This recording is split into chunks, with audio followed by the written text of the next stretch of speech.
আসসালামু আলাইকুম ওয়া রাহমাতুল্লাহ। আজকে আমরা জানবো স্বপ্নে সাপ দেখার ব্যাখ্যা কি।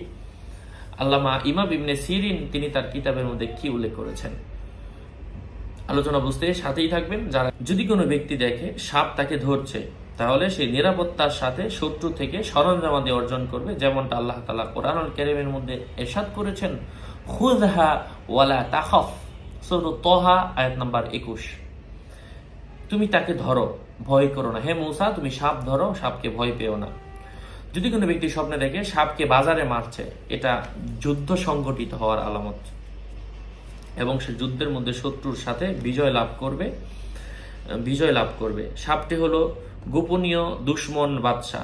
আর যদি দেখে সাপ তার লজ্জাস্থান দিয়ে বের হচ্ছে আবার তার দিকে ফিরে যাচ্ছে, তাহলে সে তার লজ্জাস্থানের খেয়ানত করবে, অর্থাৎ সে অবৈধভাবে তা ব্যবহার করবে।